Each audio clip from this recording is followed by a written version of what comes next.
जय श्री कृष्ण दोस्तों। भगवत गीता वह पवित्र ग्रंथ है जो सदियों से लोगों के जीवन को सही राह और कर्म का ज्ञान देकर उन्हें अपने जीवन में सही राह दिखाने में सफल रहा है। उनकी जिंदगी में उन्हें जो कुछ भी चाहिए या उनका जो भी समस्या है वह श्रीमद् भगवत गीता के उपदेशों को सुनकर और समझकर उनकी हर मुश्किल को आसान किया है। अतः अगर आपकी कोई इच्छा या मुश्किल है तो आपको भगवत गीता के इस मुख्य उपदेशों को जरूर सुनना चाहिए। आपका इससे हर दुख दूर होगा। इसलिए आज इस वीडियो में हम भगवान श्री कृष्ण के कुछ महत्वपूर्ण उपदेशों और विचारों को आपके लिए लाए हैं ताकि यह आपके वर्तमान और भविष्य के सभी कष्टों और दुखों का निवारण करने में आपकी मदद कर सके। गीता का यह ज्ञान एक अमृत से भरा हुआ कलश है जो इंसान के मरे हुए मन और जीवन में एक नई जान डाल देता है। अतः आपसे अनुरोध है कि आप इस वीडियो को अंत तक सुने। जो आप चाहते हैं आपकी हर समस्या का हल इस वीडियो में मिल जाएगा, जिससे आप छुटकारा चाहते हैं। इसलिए इस वीडियो में एक भी विचार को मिस मत कीजिएगा। तो चलिए दोस्तों शुरू करते हैं श्रीमद् भगवत गीता का सबसे पहला उपदेश। तो भगवान कहते हैं कि बहुत ज्यादा मीठे बोलने वालों से और ज्यादा तारीफ करने वालों से सावधान रहना, क्योंकि लोग मीठा सिर्फ तभी बोलते हैं जब उनको आपसे अपना काम निकालना होता है। आपकी तारीफ भी सिर्फ तभी की जाती है जब उन्हें आपसे अपना काम निकालना होता है। याद रखना कि तारीफ आपको जिंदगी में कभी भी फ्री में नहीं मिलने वाली। अगर कोई आपकी तारीफ कर रहा है तो उसका कुछ ना कुछ मतलब है। इसलिए जो बहुत ज्यादा मीठा बोलते हैं या जो आपकी तारीफ करते हैं उनसे सावधान रहना चाहिए। श्रीमद् भगवत गीता का दूसरा उपदेश यह है कि आंखों से सच दिखने वाली बात पर भी एकदम से भरोसा नहीं करना चाहिए।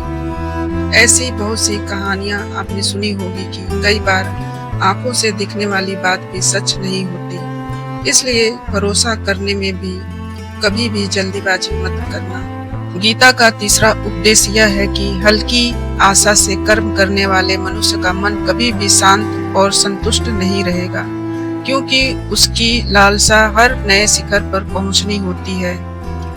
ऐसे में उसका मन कभी भी संतुष्टि का आनंद नहीं भोग पाएगा। जो व्यक्ति फल की अभिलाषा हेतु कार्य करता है, फिर जब उसे उम्मीदों के अनुसार फल प्राप्ति नहीं हो पाती तो वह निराश और दुखी हो जाता है। भगवान श्री कृष्ण अर्जुन से कहते हैं कि तुम स्वयं को मुझ में समर्पित कर दो, ईश्वर पर भरोसा रखो और निस्वार्थ, निश्चल, निष्पाप और निष्पक्ष होकर बिना फल की अभिलाषा के कर्म करते जाओ। तुम्हारा जीवन सुखी और संतुष्टि से भर जाएगा। दुख कभी तुम्हें छू नहीं पाएगा और मोक्ष की प्राप्ति हो जाएगी। बार बार जन्म लेने वाले अनंत इच्छाएं मनुष्य को अपनी इंद्रियों का गुलाम बना देती है। जब हम दूसरों की चुगली करते हैं तो हमें उसके भाग्य में मिलने वाले दुखों और कष्टों को भी भोगना पड़ जाता है। किसी के प्रति बुरी भावना रखना, बुरा सोचना, ईर्ष्या करना, बुरा बोलना, अपने धर्म और कर्तव्य का पालन ना करने वाले कभी मोक्ष प्राप्त नहीं कर सकते। कर्म अच्छा हुआ तो फल अवश्य मिलेगा और कर्म बुरा हुआ तो दंड भी अवश्य मिलेगा। मैं भूत का, वर्तमान और भविष्य में होने वाली प्रत्येक घटना के हर परिणाम को देख सकता हूँ। इसलिए परिणाम की चिंता छोड़कर अपने कर्म को निरंतर करते रहो। कर्म अच्छा हो या बुरा, वे तब तक पीछा नहीं छोड़ते जब तक वह कर्म करने वाले को फल की प्राप्ति न हो जाती। यानी कि जब तक कर्म करने वाला अपने कर्म के परिणामों को पूर्ण रूप से भोग ना ले, समय से पहले और भाग्य से अधिक कभी कुछ उनको नहीं मिल पाता। सामान्यतः मनुष्य सदैव सर्वश्रेष्ठ मनुष्यों को देखकर उन्हीं के आदर्शों पर चलकर उन्हीं के जैसा बनने का प्रयास करता है। संसार तुम्हें वैसा ही देखेगा जिस जिस मानसिक दृष्टि से तुम संसार को देखते हो। बुरी आदतें, बुरी चीजें और बाहरी सुंदरता के प्रति मनुष्य तब आकर्षित होता है जब वह अपनी इंद्रियों का गुलाम हो जाता है। जिस प्रकार जलते हुए छोटे से दिए की रोशनी से प्रचंड अंधकार भी समाप्त हो जाता है, उसी प्रकार जब आप मन में मौजूद अज्ञानता से भरे अंधकार रूपी कमरे में सकारात्मक सोच का तेल डालकर ज्ञान का प्रकाश उजागर करेंगे, तो अज्ञानता रूपी समक्ष अंधकार स्वतः ही समाप्त हो जाता है। भगवत गीता का चौथा उपदेश यह है कि लोगों में अपना सहारा ढूंढना छोड़ दो। सबसे बड़ी आपके मन की यही कमजोरी होती है कि आप दूसरों को सहारा बना लेते हैं। यही चीज आपको कमजोर बनाती है। यही चीज आपका खुद पर विश्वास खत्म कर देती है। जो यह सोचते हैं कि यह व्यक्ति मेरा सहारा होगा और मुश्किल वक्त में मेरे काम आएगा, वही व्यक्ति मुश्किल समय में उसका साथ छोड़ देता है। अतः आप सिर्फ ईश्वर को अपना सहारा बनाओ। देखना, जब भी कोई मुश्किल आएगी तब वह आपकी मदद के लिए किसी न किसी को भेज देगा। दुनिया को सहारा मत बनाओ। जो खुद अपने लिए सहारा ढूंढ रहे हैं वह आपका सहारा क्या बनेंगे। अपना सहारा दुनिया को नहीं, ईश्वर को बनाना चाहिए। पांचवी उपदेश यह है कि क्रोध मनुष्य का सर्वनाश कर देता है। क्रोधी इंसान का कोई मित्र नहीं होता है। हर इंसान उससे दूर भागता है। उसके सारे रिश्ते समाप्त हो जाते हैं। जो इंसान अपनी क्रोध को नहीं संभाल सकता, वह जिंदगी में भी कुछ भी संभाल नहीं पाएगा। भगवत गीता का छठा उपदेश यह है कि ईश्वर पर भरोसा रखकर दिल से उन्हें याद करो, तो वह अवश्य किसी न किसी रूप में आपकी मदद जरूर करेंगे। ईश्वर आपकी सुनता है या नहीं, यह आपकी श्रद्धा और विश्वास और आस्था पर निर्भर करता है। किसी का भला करके कभी भी एहसान न जताए, अन्यथा वह कर्म शून्य के समान हो जाता है और मिलने वाला यश बेकार हो जाता है। यह सोच करके कभी अभिमान नहीं करनी चाहिए कि हमने तो कितने लोगों की मदद की है, क्योंकि करने वाला तो भगवान है। आप तो मात्र एक कठपुतली हैं। क्रोध करना व्यर्थ है। यदि क्रोध में आकर आप रिएक्ट कर रहे हैं तो इसका अर्थ है कि आपको ईश्वर के बनाए कानून यानी कि कर्म पर भरोसा नहीं है। मन के शंकाओं को कभी जन्म ना दे। यह शंकाएं मन में गलतफहमियां के पहाड़ बना देती हैं, जिससे जीवन का सुख चैन छिन जाता है। यदि कोई आपके साथ बुरा करता है तो कर्म और समय उसका हिसाब खुद ही कर देगा। ईश्वर के बजाय परोपकार करें और चिंता के बजाय चिंतन करें। मन को सदैव नियंत्रित करके चलें, अन्यथा यह मन आपका सबसे बड़ा शत्रु बनकर आपसे बुरे कर्म करवा सकता है। ज्ञान सदैव बुद्धि से उत्तम और श्रेष्ठ होनी चाहिए। इसलिए ज्ञान अर्जित करते रहें और बांटते रहें, ताकि दूसरों का जीवन संवर जाए। एक ही मनुष्य की हमेशा मदद ना करें जब तक कि वह स्वयं ही काबिल ना हो जाए। जो व्यक्ति फल की आशा हेतु कर्म करता है वह कर्म से ही बंध जाता है। कोई भी इंसान जन्म से नहीं बल्कि अपने कर्मों से महान बनता है। दुनिया और लोग वैसे ही नजर आएंगे जैसा तुम देखना चाहोगे। तेरा मेरा छोटा बड़ा अपना पराया अपने मन से मिटा दो, फिर सब तुम्हारा है और तुम सबके हो। फल की अभिलाषा छोड़कर निरंतर कर्म करने वाला मनुष्य ही अपने जीवन को सुखद और संतुष्टि दायक बना पाता है। कोई भी दुख तुम्हें तब तक विचलित नहीं कर सकता जब तक तुम इंद्रियों को अपने वश में रखने और शांति उसी को प्राप्त होती है जो मैं और मेरा तथा मैंने किया या मैंने बनाया ऐसी लालसा से बाहर आ जाता है। किसी भी मनुष्य या जगह या जीव एवं मनुष्य से अत्यधिक लगाव एक दिन दुख का सबसे बड़ा कारण बन जाता है। जीवन में वही मनुष्य संतुष्ट रह सकता है जो कम से कम में सुखी है और खुश है और अधिक पाने या होने की उम्मीद या लालसा नहीं रखता। गीता का 7वां उपदेश यह है कि अपने मन को शांत रखना सीखो, क्योंकि अशांत मन जीवन में सिवाय दुख के और आपको कुछ नहीं देने वाला, और एक शांत मन आपके जीवन में प्रेम और आनंद ही देगा। दुख और सुख सिर्फ शांत और अशांत मन के परिणाम है। अशांत मन दुख को ही जन्म देता है और शांत मन परम आनंद को जन्म देता है। गीता का अगला उपदेश यह है कि किसी से भी हद से ज्यादा लगाव कभी मत रखना। दुर्योधन के पिता धृतराष्ट्र ने राजगद्दी से बहुत ज्यादा लगाव रखा, इसलिए राजगद्दी के आगे उसे कुछ भी दिखाई नहीं देता था और गद्दी के लिए उसका वह हद से ज्यादा लगाव और मोह पूरे राष्ट्र को लेकर डूबा अनगिनत लोगों की मौत का कारण बन गया। आप जब ऐसी ही किसी के पीछे हद से ज्यादा पागल हो जाते हैं तो वह चीज आपको मिले या न मिले, लेकिन आपकी जिंदगी जरूर खराब कर देती है। गीता का अगला उपदेश यह है कि अध्यात्म से जुड़े एक अध्यात्म ज्ञान ही जीवन को सुकून की तरफ ले जा सकता है। गीता का अगला उपदेश है कि हमें आप एक अध्यात्म से जुड़े, क्योंकि अध्यात्म का ज्ञान ही जीवन को सुकून की तरफ ले जा सकता है। लोगों की बातों पर जितना ध्यान देंगे उतना ही आपका खुद पर से विश्वास कम होता जाएगा।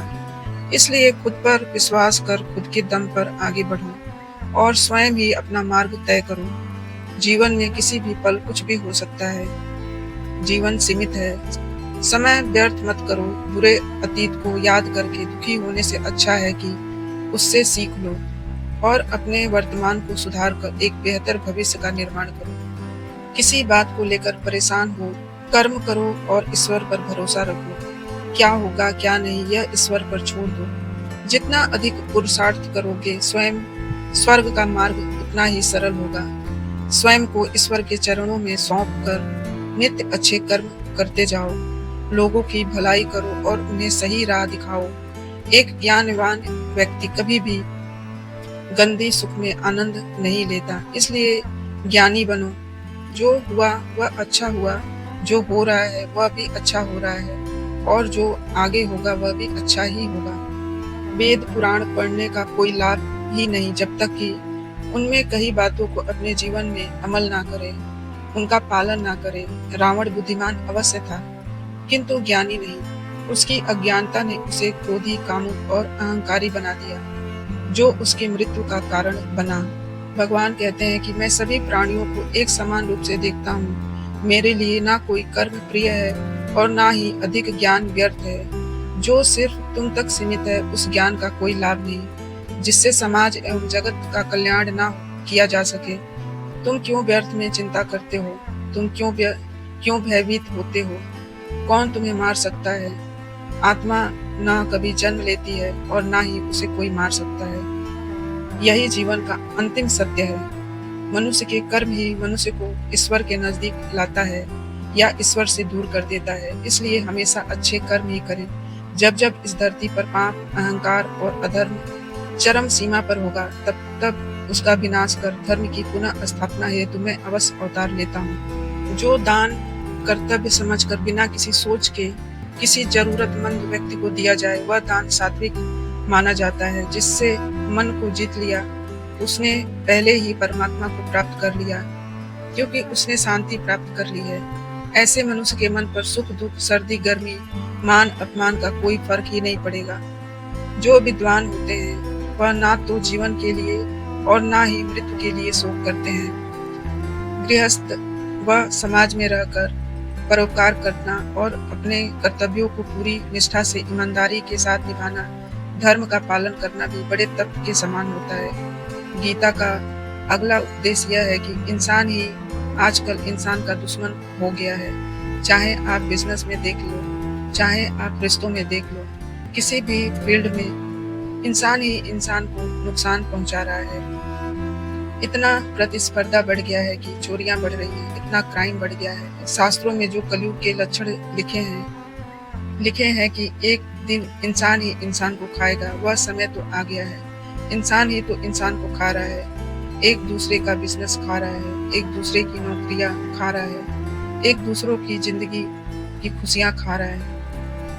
इंसान जो दुखी है उसे और दुखी करो, जो खुश है उसे परेशान करो। यही तो हो रहा है आजकल। कहने को तो सब इंसान है, लेकिन इंसानियत कहीं दिखती नहीं। कलयुग को मतलबी युग कहा जाता है कि लोग सिर्फ और सिर्फ एक दूसरों से अपने मतलब से ही जुड़े हुए हैं। जिंदगी में कभी भी खुद को किसी का जरूरतमंद मत बनाओ। क्योंकि जब तक आप किसी के जरूरतमंद नहीं होते, तब तक आपको कोई दुख नहीं पहुंचा सकता, कोई आपका फायदा नहीं उठा सकता। जिस इंसान के आप जरूरतमंद हो जाओगे, वह आपका लाभ उठाना शुरू कर देता है।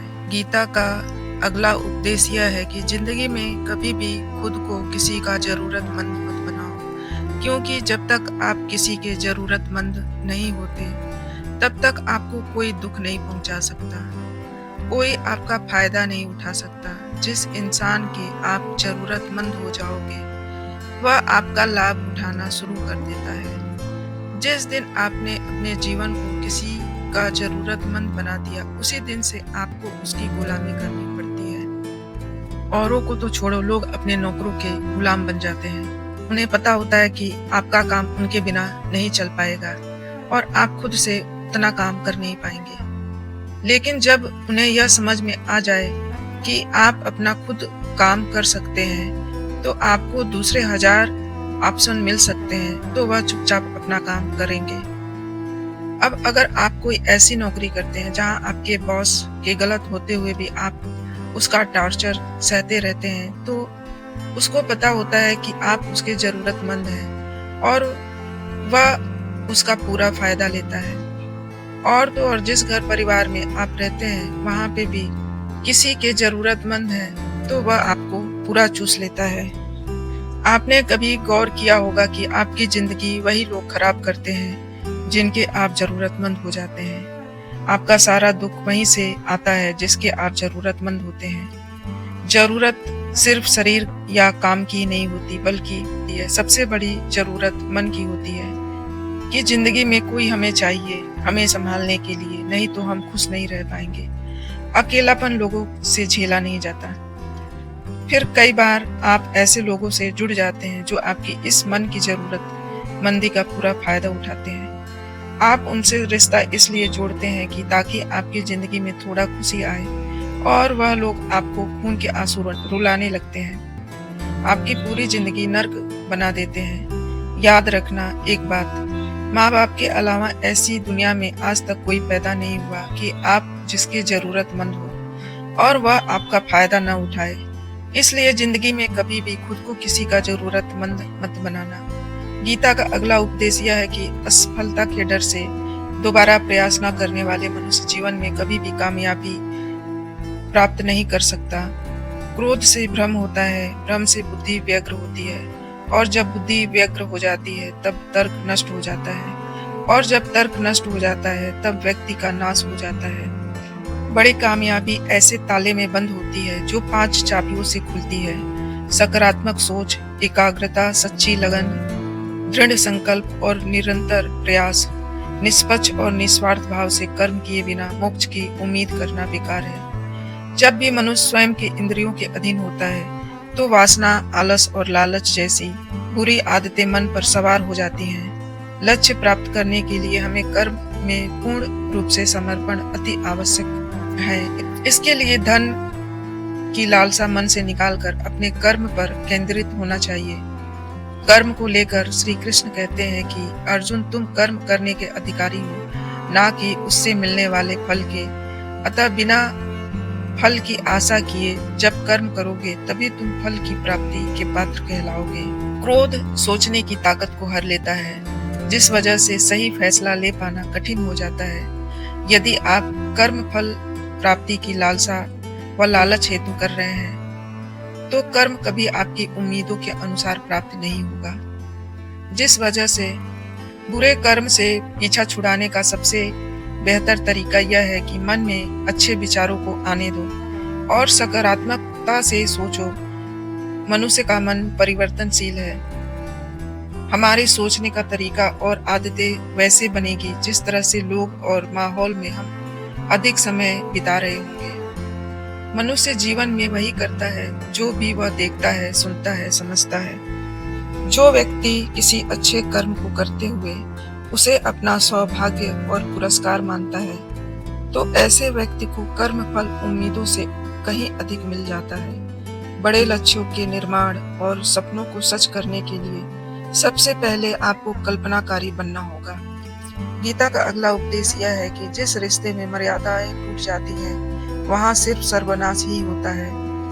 कोई आपसे बड़ा या छोटा है, अगर वह रिश्ते में अपनी मर्यादाओं को तोड़ देगा तो वह रिश्ता कभी टिक नहीं सकता। रिश्ता सिर्फ तभी चलता है जब दो लोग एक दूसरे की इज्जत करते हैं, कदर करते हैं और कभी अपनी लिमिट क्रॉस नहीं करते। जिस रिश्ते में कोई लिमिट नहीं, एक दूसरे की इज्जत नहीं, वह रिश्ता आज नहीं तो कल खत्म ही हो जाता है। गीता का अगला उपदेश यह है कि जो आपके मुंह पर अपनापन दिखाए, आपकी पीठ पीछे आपको नुकसान पहुंचाते हैं, ऐसे लोगों से दूर ही रहना।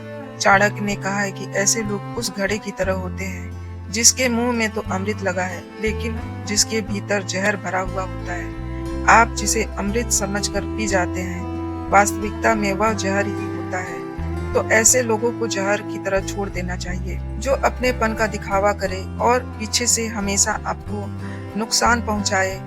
गीता का अगला उपदेश यह है कि अपनी खुशी और अपना दुख हर किसी के आगे जाहिर नहीं करनी चाहिए, क्योंकि लोग आपकी खुशी पर नजर लगा देते हैं और आपके दुख में आपकी हंसी उड़ाने लगते हैं। आपकी खुशी से कोई खुश नहीं होता, लोगों को जलन होती है।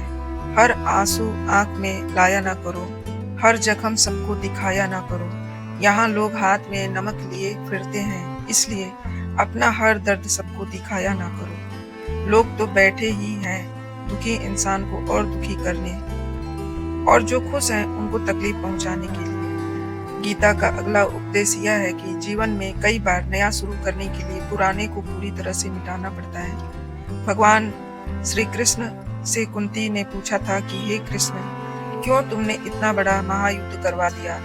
तो श्री कृष्ण ने बोला कि अधर्म बहुत बढ़ गया था और इस अधर्म का पूरी तरह से नाश करने के लिए, एक नए युग को लाने के लिए पुराने का सर्वनाश करना बहुत जरूरी होता है। जब कोई महल पूरी तरह से भंगार हो जाती है, बहुत पुरानी हो जाती है, तो उसे पूरी तरह से तोड़कर फिर से नव निर्माण होता है।